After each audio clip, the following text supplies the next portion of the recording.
Welcome. And you're looking at the man, the myth, the legend. Ladies and gentlemen, that is David Stern, aka the Godfather.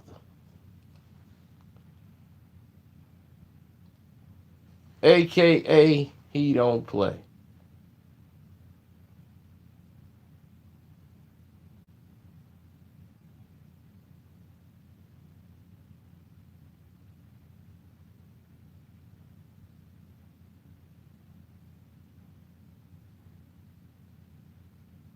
This man is legendary in every sense of the word.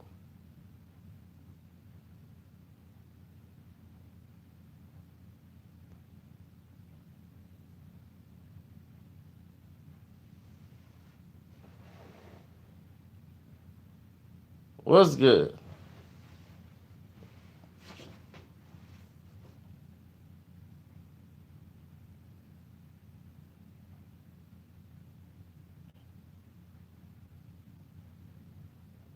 Is this the Casino for Life account?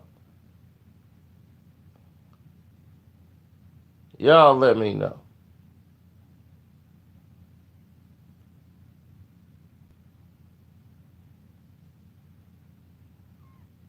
Well, all right then. Let's get to it. Now, when we talk about David Stern,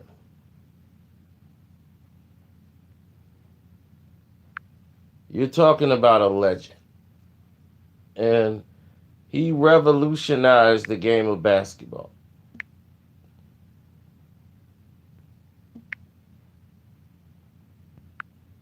But what you probably didn't know about David Stern is David Stern is a lawyer. Okay, he looks like a lawyer. Them beady eyes. So many people assume David Stern didn't know much about the actual game of basketball. That is incorrect. David Stern knew everything about the sport of basketball. He even knew plays.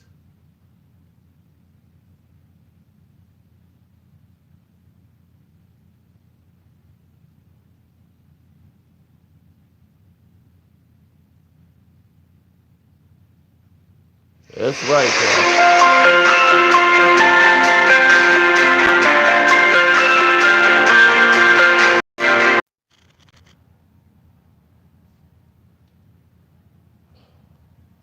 Sorry about that.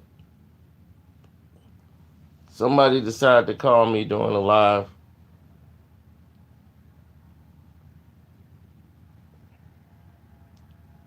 So David Stern decided that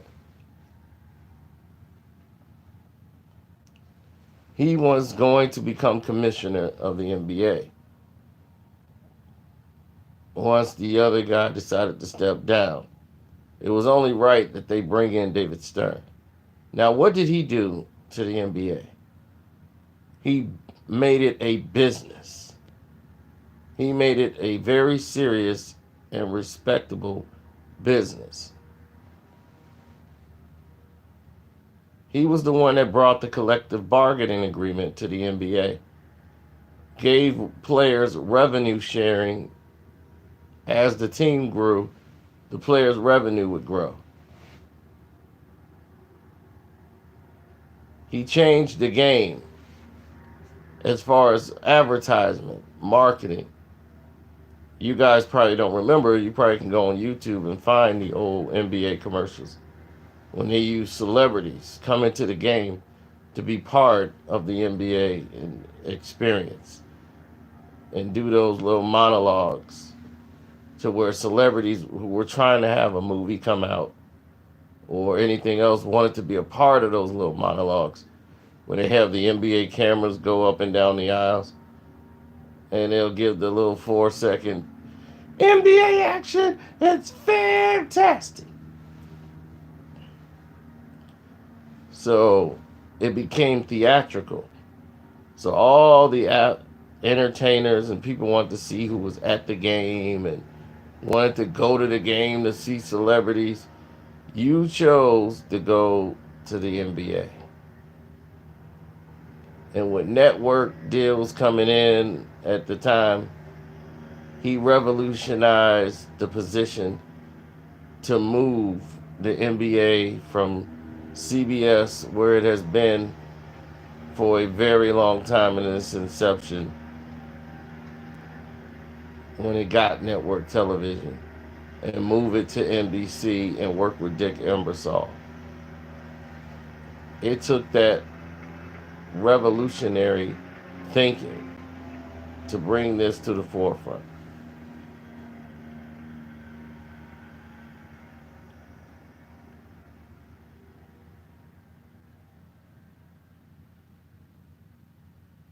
Now, David Stern has dealt with a lot of hate. Came up in the era where the media could bash you. That don't really happen in today's time. Today, all the media is kissing butt. Back then, the media bashed you and didn't care what you had to say about it. They had the power.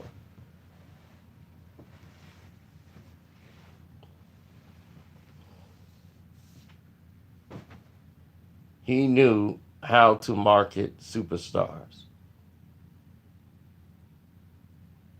He knew Larry Bird and Magic Johnson are superstars. We're going to market our superstars. But we're not going to hurt the integrity of the game. He knew if the game was being played terrible, you couldn't fool him. He's a basketball guy.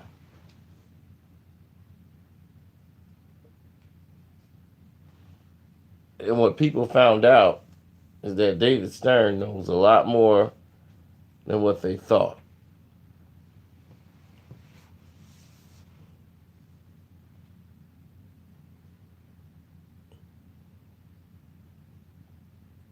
I believe he asked Popovich. Popovich told him, he's like, why would you run that play when you just ran it in the first quarter and they were aware of it? They were prepared for it. Didn't you realize then that they knew the play?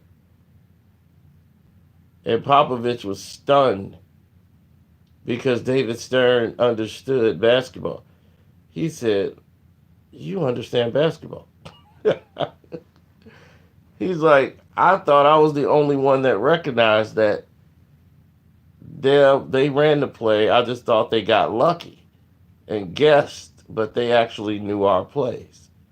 That's exactly what happened. It shocked him.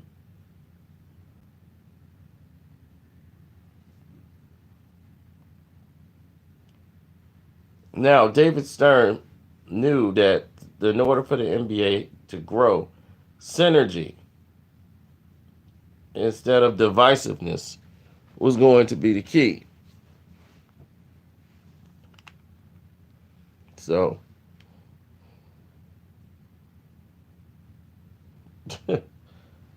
no, I'm not reading.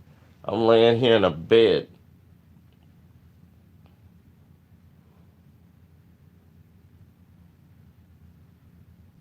But synergy was going to be the way to do it. And synergy was going to be the only way the NBA was going to grow. Since you don't believe me, this is the internet. Okay? This is my internet. So, David Stern would need synergy in order to do anything. Because without synergy, you're not going to be able to grow. So you have to, and for you guys, most people who don't understand that, cross brand. That's how you grow. That's how you get sponsorship. So you start seeing the NBA do cartoons. You start seeing the NBA do commercials. You started to see the NBA do a lot of things it didn't normally do. They brought gym shoes out and all these gym shoes deals. The Converse weapons. You saw the Air Jordans. Everybody started to get shoe deals. And the NBA was getting a lot of more commercials and a lot more airtime for sponsorships. Coca-Cola was one of their biggest sponsorships at the time. And then comes Michael Jordan.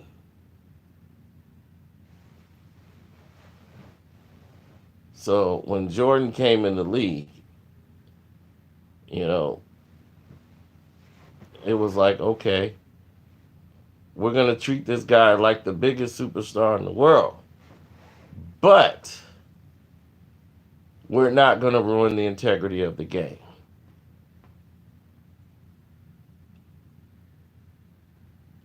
In today's time, they would have taken Michael Jordan because he was such a great athletic talent and just pushed him right to the NBA Finals. Before he had a team to get there or anything, they just grabbed a couple of people that could play from a couple of other teams and said, okay, you're now on a team with Michael Jordan. Now let's push them to the NBA Finals. And that's the problem with today's game and yesterday's game. But David Stern didn't play that. He was not going to ruin the integrity of the game.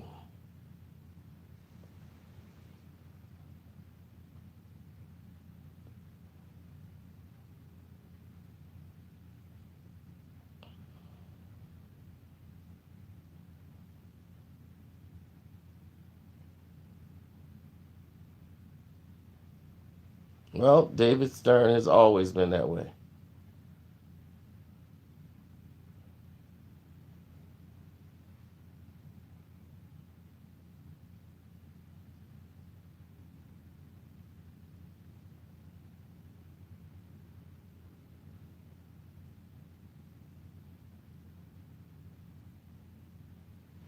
He's a shrewd businessman and an enforcer.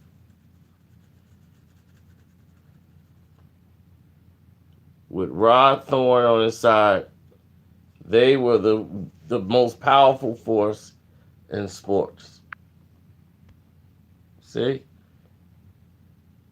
He feared nothing. He was the fear. He was one of the nicest people you ever want to meet. I've met David Stern at least 6, 7 times. Always very polite, very nice. But when it's time to negotiate, he gets nasty.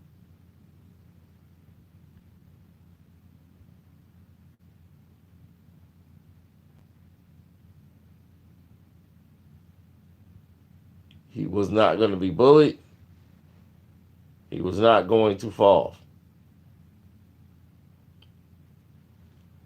Now, as Michael Jordan wanted to come back, they were developing new talent in the NBA because the NBA took a hit when Michael Jordan retired in 93. It wasn't ready yet to have a life without Michael. They were developing it, but it wasn't quite there. Everything around the NBA's success was around Michael. With the NBC deal, they promoted Michael Jordan. His retirement was so abrupt, they couldn't believe it.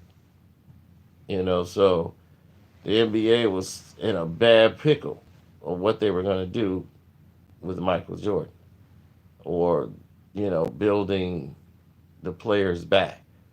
So when Michael wanted to come back a year and a half later, the NBA was, thank you, God. We need you back now. Because the talent we got is young and fresh, and Shaq is good, but, we can only run that narrative so much.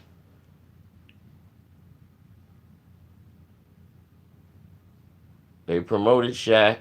They did a deal with Walt Disney and brought in the Orlando Magic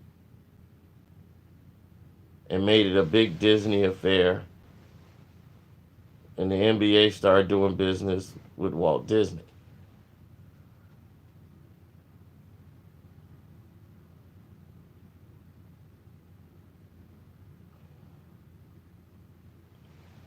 The NBA was expanding because it needed to grow. It was so many players coming in, and players were staying in the league too long, which is a problem you have today. Players are staying too long. So they've even expanded now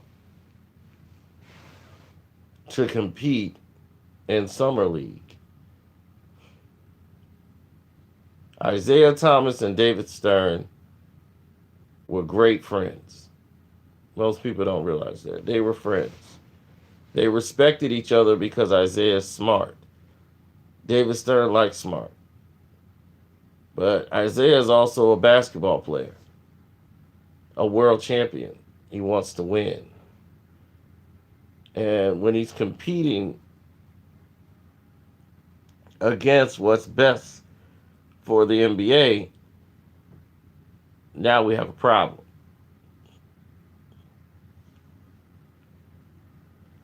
Michael Jordan and the Chicago Bulls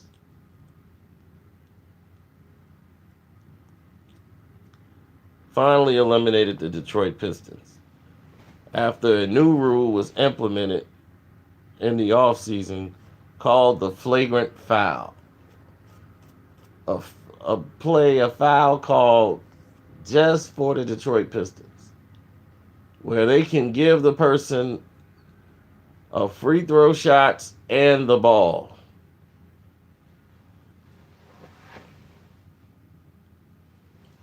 Now, when the flagrant foul came out, it wasn't 2 flagrants and you're gone. You still got your 6 fouls.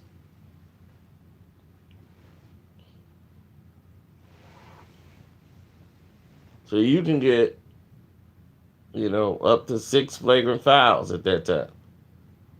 But it's 2 shots in the ball.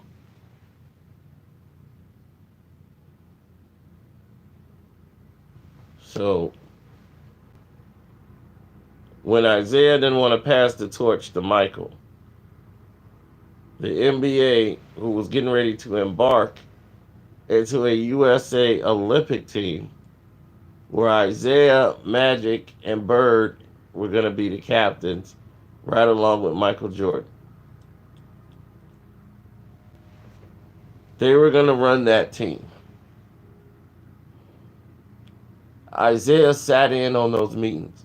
He was president of the Players Union and had been for like 9 years in the league.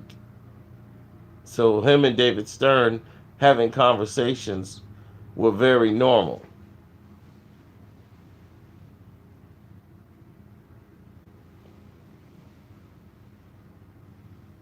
And Isaiah was a 2-time world champion, back to back.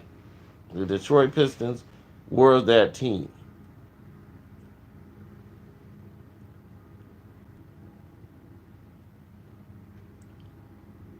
So Dick Ebersol watched it like theater. The Pistons going to hand the torch over to Jordan and the Bulls. Then we're going to enter the Jordan era. It didn't happen that way. They walked off the court. And that upset the NBA. It upset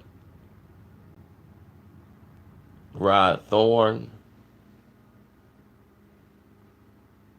It upset Dick Ebersol, who ran NBC. He was the president of sports of NBC. He was there for Michael Jordan. He signed the entire league based off Michael Jordan. So now you have a situation because David Stern likes Isaiah and thinks Isaiah should be in. He just wanted some form of apology from Isaiah. Like, you should apologize for walking off the court. Isaiah was very defiant, as he's done one of these apologies before with Larry Bird, and for years he's had to live with that because he apologized for something that he didn't even say.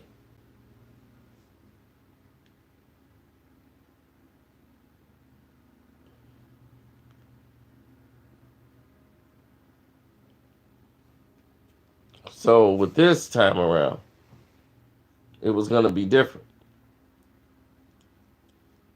He was standing his ground, as he felt Michael Jordan should apologize for the disrespect he showed the Detroit Pistons and the organization, which wasn't going to happen. So, by not getting an apology from Isaiah, when the selection was made, the word was around that Isaiah wasn't going to be picked. Isaiah never believed the rumors because when they discussed doing the team, they said they're looking for champions, guys who won championships. And at that time, no one has won more championships than Isaiah, Magic, and Bird. So this Isaiah wasn't even worried about not having a spot, no matter what people were saying, because they already told them what they were looking for when they were talking about putting this together. Now, many of you don't remember, but the media bashed the fact that the Dream Team was going in there. You're robbing the college kids. The college kids who worked all their lives to want to go and play for the Olympics and represent the country. You're cheating, stacking the deck, going up against them. Our own media was bashing us for going to send the pros to go play in the Olympics. Our own media in our own country. They were bashing David Stern, bashing the NBA for wanting to put the Dream Team on.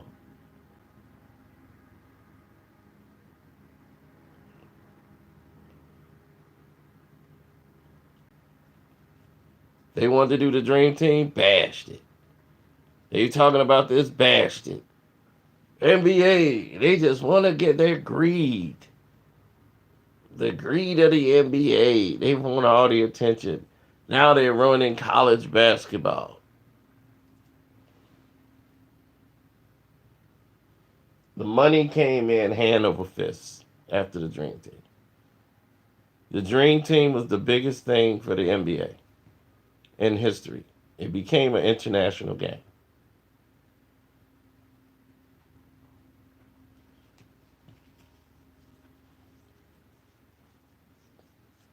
And during that time, David Stern had another fight on his hands.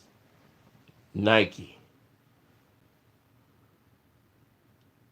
Nike decided, in their infinite wisdom,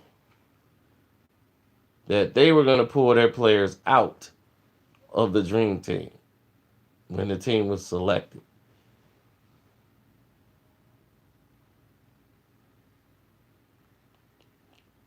And the reason that Nike was going to pull its team out is because Nike wanted to be the ones in charge for the entire Olympics and Dream Team, which it wasn't. Adidas had that role. So Adidas became the sponsor for the USA Olympic team. Nike was pissed.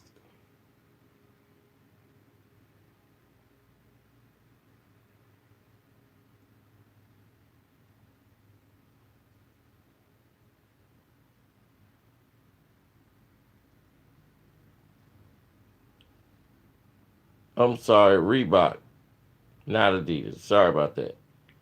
Reebok got the contract. And Nike threw a fit. They threw a complete fit and said that they were going to take and make the t-shirts that they were making with their players. Nike wanted a cut of the Olympic money. You know that infamous shirt that had the Michael Jordan, Karl Malone, all the other players there, and they're wearing the Olympic rings? If you have one of those shirts, you have a classic shirt. Because they stopped making those shirts after the complaint from Nike.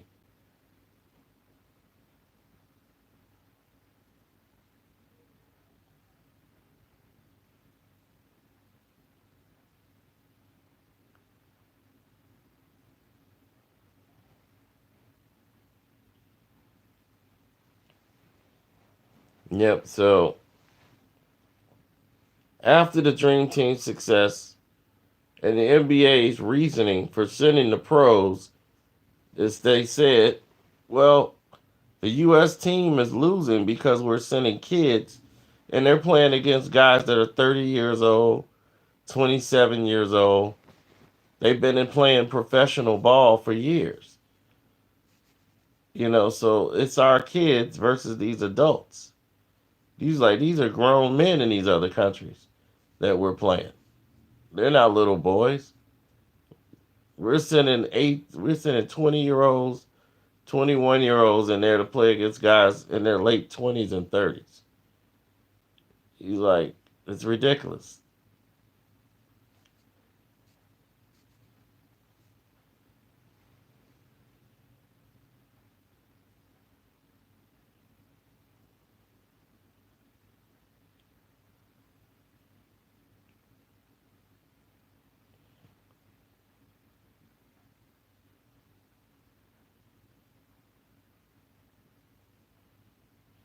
Yep.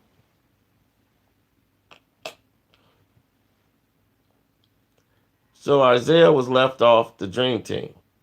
Rod Thorne, who didn't want Isaiah on there anyway, needed a Dick Ebersol as punishment for walking off the court during the Bulls game.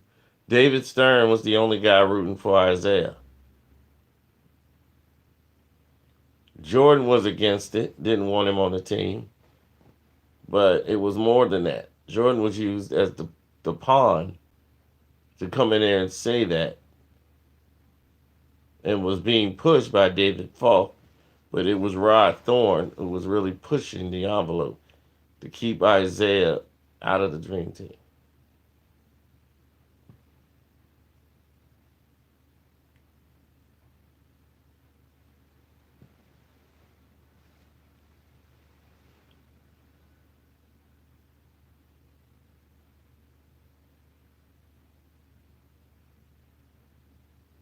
He said, reading a book with no pictures. When you're looking at the ultimate picture right in front of you. The lawyer himself.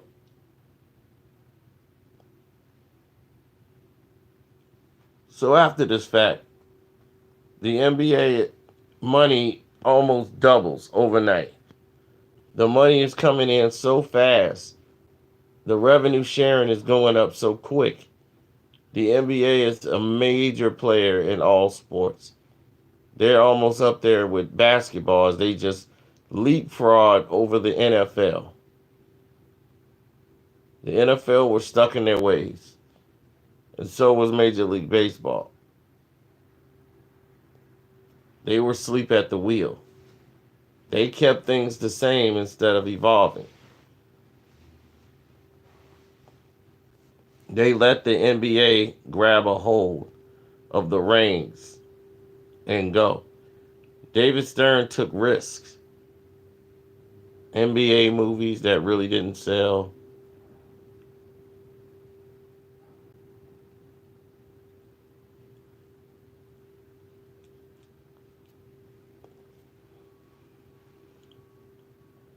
But placing players on the right teams in right situations in right cities helped these teams build a market. The Atlanta Hawks weren't always great, and they didn't have to be, but they had superstars. Each team in the NBA, no matter how bad, at least had a superstar or somebody on it that the players believed in and they were working towards something. You know, the Milwaukee Bucks had Jack Sigma, Ricky Pierce, all those guys. People watch those games. You know, locally,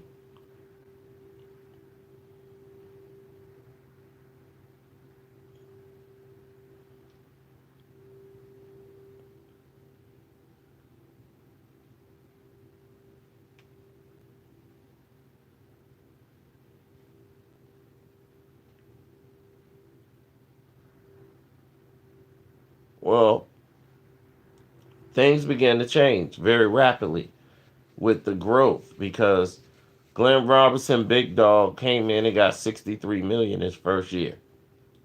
Rookie deal, $63 million contract. You know, and people are like, look, there are too many of these rookies coming in getting major contracts right away because there was no rule in place for it. So now the NBA is intruding on the college game so much. They had to come out with the you got to go to college at least 1 year rule. Stern had to deal with that. He had to go through 3 different eras of being commissioner. 3 monumental different things happened that shaped the course of what the NBA was going to do. Now, of course, there was a situation with Mahmoud Abdul-Rauf that you see in the Big Three, where he switched his name from Chris Jackson at LSU to Mahmoud Abdul-Rauf. And once he did, somebody noticed that he wouldn't stand for the national anthem. Sounds familiar, doesn't it? Then,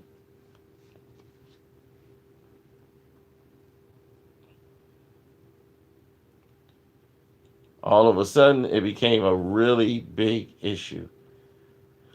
They interviewed him and said, why you wouldn't stand? He said, well, I think the flag stands for oppression and all of these things in the country and, you know, my Muslim faith. And it was a shock to the NBA. So this is a situation David Stern had to deal with and put this thing in the bud. The media attention was out of hand. David Stern, being a very smart man, knew a white man cannot discuss a Muslim issue. Only a Muslim can talk to another Muslim. So he got Hakeem Olajuwon and said, Hakeem, your Muslim brother had did this. Please explain it to me. Why is he doing this? He's disrespecting the game, the flag, everything. So Hakeem Olajuwon went and spoke to Mahmoud Abdul-Rauf so he would give his position and try to understand it. David Stern, who was an ambassador, spoke to the ambassadors of the sport, wanted to learn about Muslim culture to know if what he was saying and all the stuff he was doing was correct. Mahmoud Abdul-Rauf.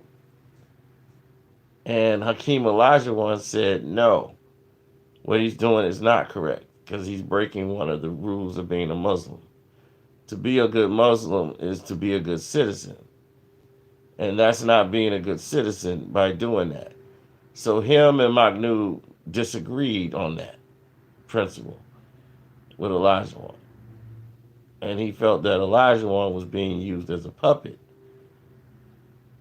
So David Stern became stern and told him that by no way, shape, or form was he ever to sit during the national anthem ever again. He had to get stern and said, "Oh no, you won't be in the league. You won't play anywhere." The word got back to him that they're not going to have it.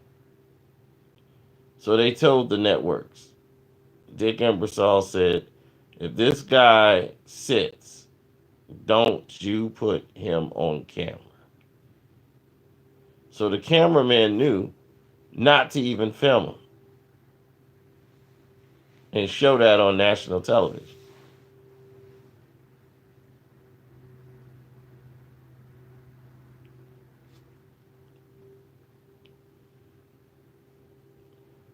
So they sat down and they worked out a compromise before the game.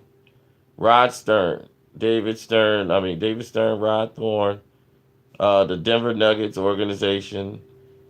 Mahmoud was called in the office for an emergency meeting.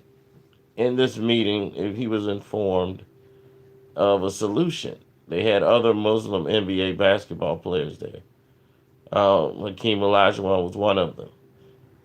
And they came up with a solution. They said, well, if you think the flag represents all these things, that you're by all rights have the authority to feel that way.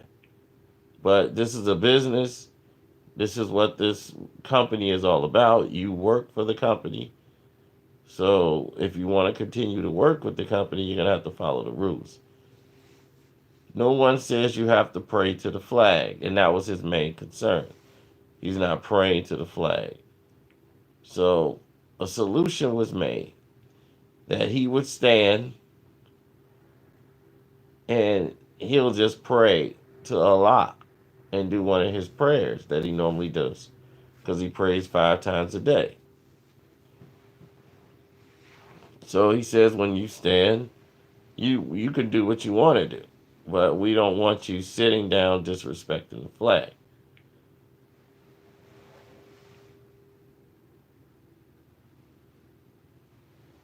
So that's what they did.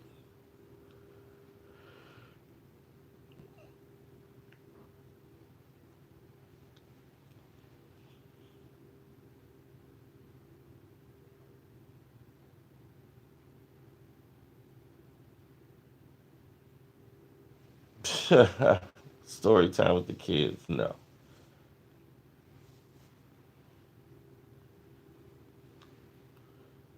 Now comes the NBA strike. The NBA is faced with a major problem after this. Mahmoud Abdul-Rauf contract was not picked up by the team, and he was basically banned from the NBA. As he went to another team,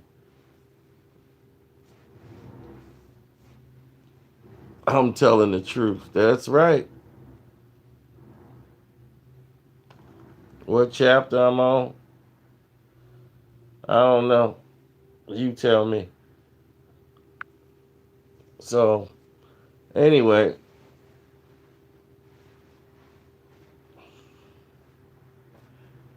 David Stern had him removed. That's what it seemed and appeared to be. They basically pushed him out the league. And only in the big 3, when you see him, and you see him hitting all these shots, you like, wait a minute. Who is this guy? Where did he come from? Why isn't he in the league?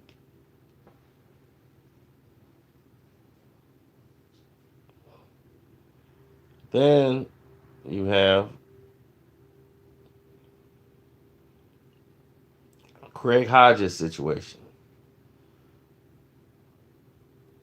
where this came from more the organization of the Chicago Bulls than it became an NBA issue.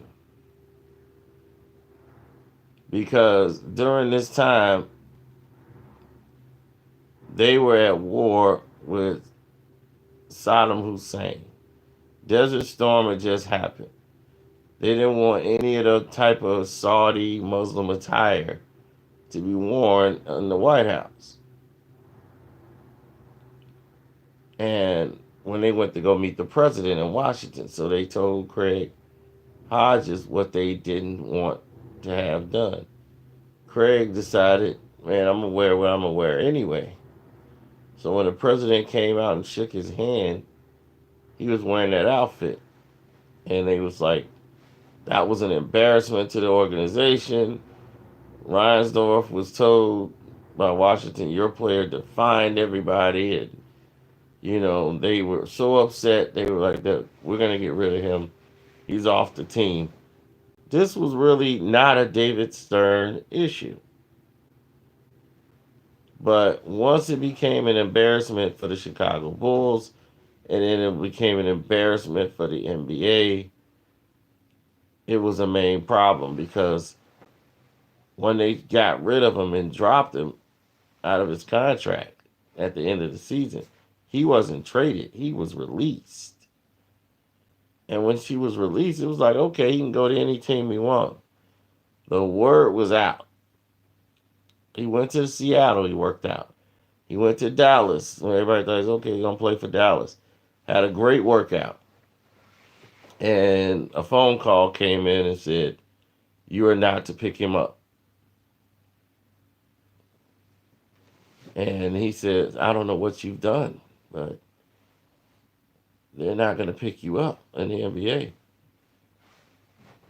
And Craig Hodges was going to sue the NBA, for basically torturous interference because he clearly earned the right to be in the league and they were blocking him out.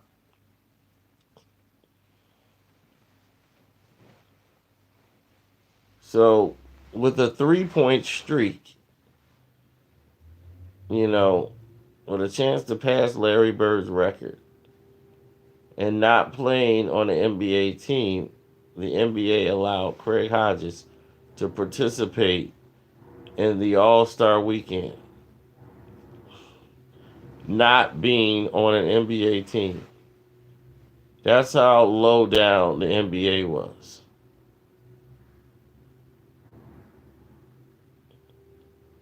They saying, we know we screwed you over, but we'll let you participate in All-Star Weekend because you were going for a record and we want to promote that.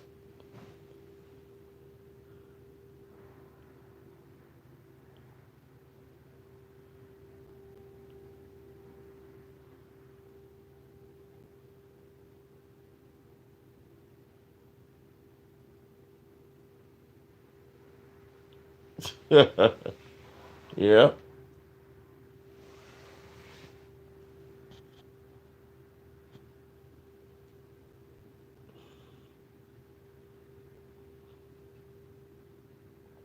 Yeah, they just gave him an NBA jersey. It just said NBA All-Star on it. It was an embarrassment that he was never allowed to be on an NBA team.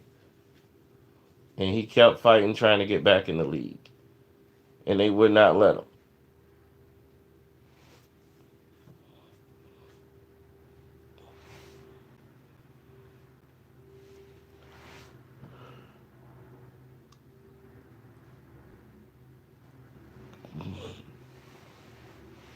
Right. He had Kenyan clothes on, and they're talking about Saudi Arabia. It was entirely.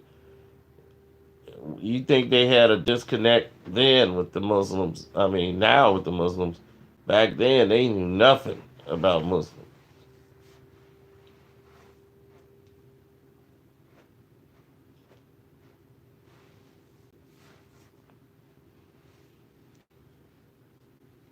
So the NBA had to deal with a lot of transitions, and David Stern did a lot of major transitions. As new sponsors came in, big money, as the NBA was headed to the billion-dollar era, where everybody who has billions, owners are making money hands over fist, and they owe this commissioner. They owe this commissioner for almost 90% of it. So now everything shifts, and you got to deal with the Magic Johnson HIV situation. Magic Johnson comes out and admits he has HIV when people didn't really know what that was. They only knew of AIDS. Nobody, a lot, the country didn't know what HIV was until Magic Johnson said it. We've heard it, we really didn't understand it. You got AIDS and you died. So when they said, "Oh, HIV is the disease you get before you get AIDS," it was like, "Oh, okay, so that roughly means he got like 10 years. He just got like 10 years to live, and that's it." So that's all people saw. Like Magic was dying.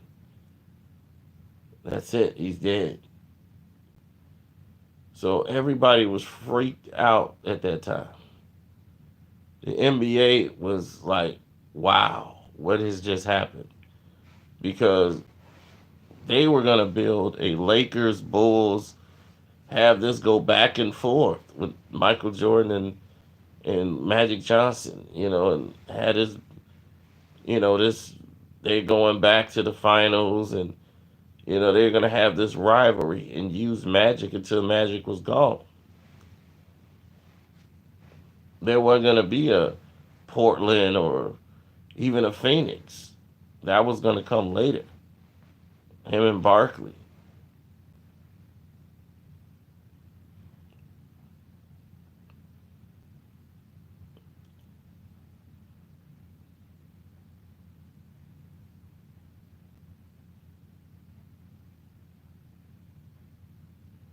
Yep. So you learned something new today.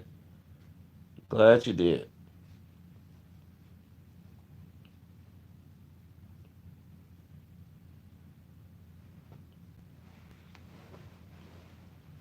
So when Magic had the HIV virus, no other sport in the world ever covered it. Like they never had anybody like that. Magic is like one of the top faces of the league. So he immediately had to retire, and the NBA spun it to gold. They learned about the disease. They promoted safe sex through the commercials, grabbed Arsenio Hall and Magic, had him as an ambassadors to try to protect the youth. They spun it to gold. They let Magic Johnson come back and play in the All-Star game.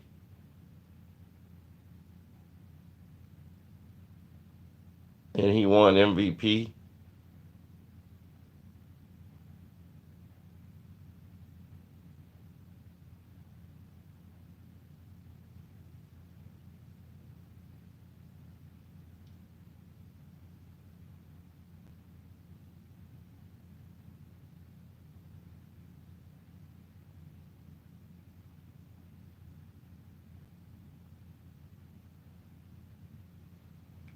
Yep, they sure did.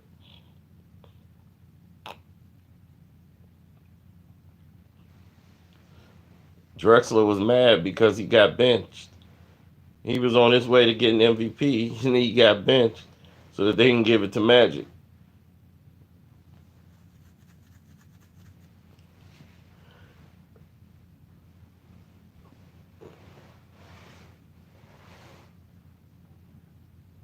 But Magic didn't care about that stuff. Magic only cared about winning.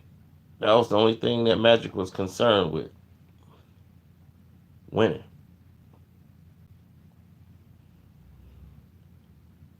And winning championships. So after surviving this, they were like, "Okay, we survived that. We spun it to gold. What could be the next thing?" The NBA is still growing at an all-time high. Now the gays and lesbians are loving the NBA because of what they did with the HIV awareness when no one else would talk about it in the 90s. So they became hip when everyone else was just lame. So the sponsorships money started coming in even more hand over fist, more commercials, more shoes. They promoted the Michael Jordan era. Now things are dying out. Things are slowing down. What will this new era bring? And how long will he be doing this?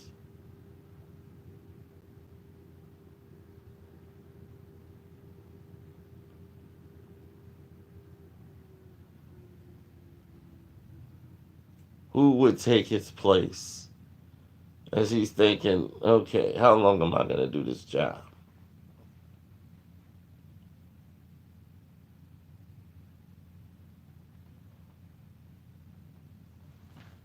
Now the era started to switch, and the Lakers are going to be a dynasty again. But that can't happen unless they have a rival. They need to have somebody to rival them. And that was the mistake the league made at that time. The New Jersey Nets were the only team in the East at that time when Jordan retired that was good enough to vie for a championship.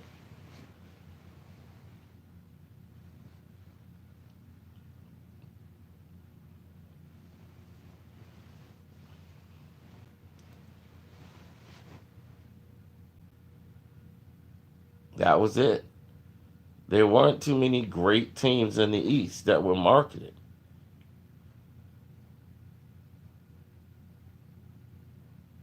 Penny Hardaway's injury was bad for Orlando. It was bad for the NBA.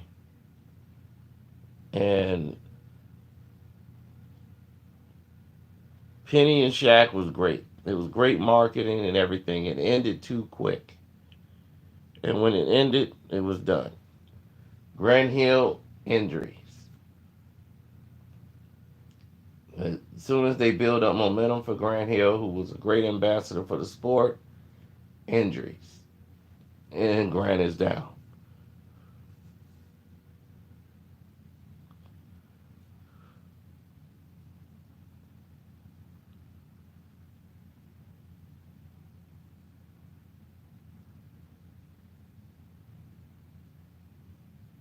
Yeah. So with all these new personalities, new faces to know, new names to know, David Stern is going back to what he's doing, selling the NBA, being its commissioner. Now you having all these new labor laws. Players are wanting new deals. They wanted better structuring time.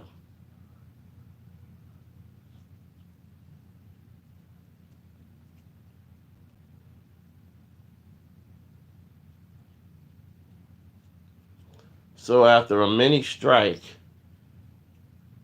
in the I want to say the 99 era, that saw the Knicks play against the San Antonio Spurs in a very short season. It was an embarrassment for the NBA. But David Stern wouldn't falter. They made the players cave. And people call that the bravest negotiation in history. Because they were not going to let Major League Baseball's mistake happen to the NBA.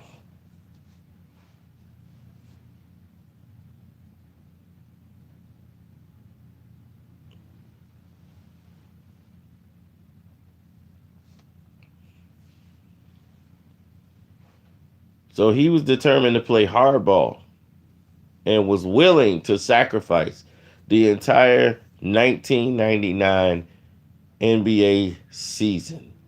He was willing to take that sacrifice than to concede to the terms that the NBA players wanted to do. He thought the players were being greedy, They had a fair deal for the players, and that it was best that they should take it. By him being a lawyer for all those years before the commissioner, he was the lawyer for the NBA. He knew law. He knew the pressures the NBA players, their fans, was going to feel on them, and said, now, you got families to feed. How many of you can survive? How many careers? How many people could survive without their salary? That's going to put a lot of pressure on you. And you got fans now because you play a sport, but you're not playing that sport right now. Are you going to have fans? You want that? And basically, they caved. The players' union caved. They signed a deal. So it was a great win for the NBA, which was just a temporarily on hold because they were going to have to revisit that down the road.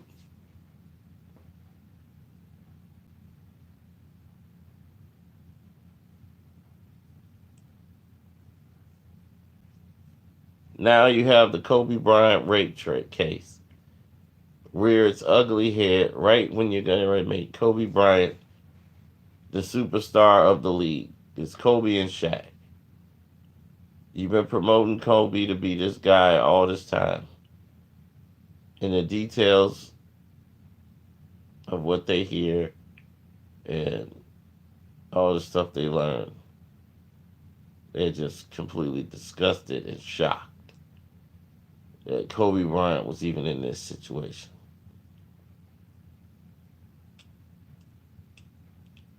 So the powers that be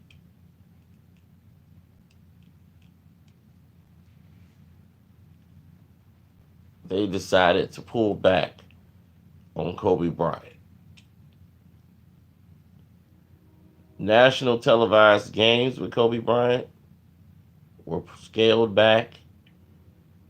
Most of the marketing was around Shaq, as the media focused on Kobe, but in a dark light.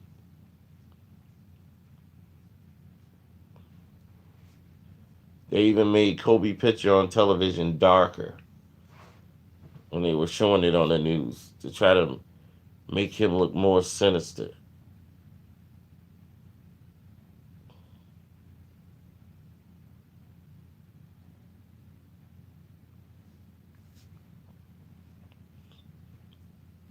So they thought he needed a reboot, a new change of image.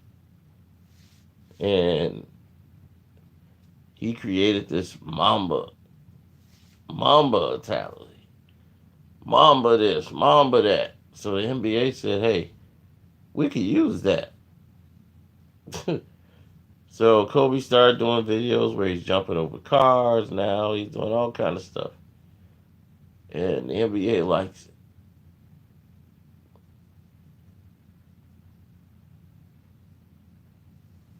They're loving the new Kobe. Kobe starts going off, scoring all these points. He scores 81 in a game. You can't ignore him. You cannot ignore him now. He made sure you were not going to forget about him. You weren't going to make him an obscure player. He was going to stand out like a green hat with an orange bill.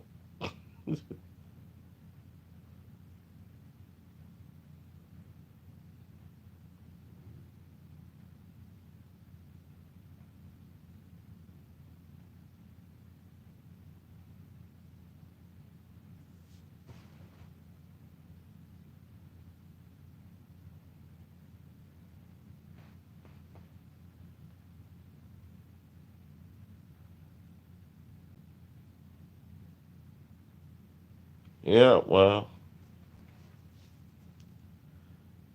those were the major challenges.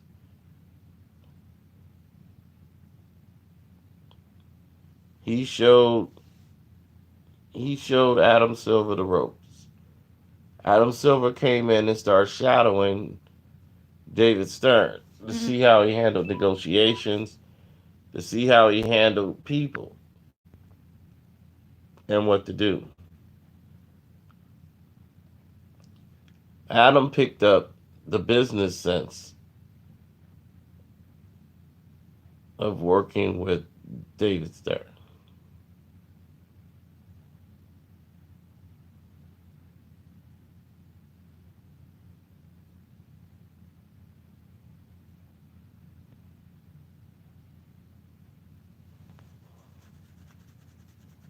But David Stern is the head honcho. He's the guy that gets in and do the dirty work.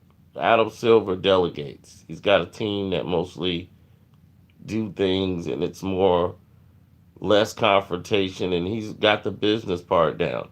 But he's totally evaporated the integrity of the game. He compromised the sport. That's why some of these games you're watching are unbearable to watch.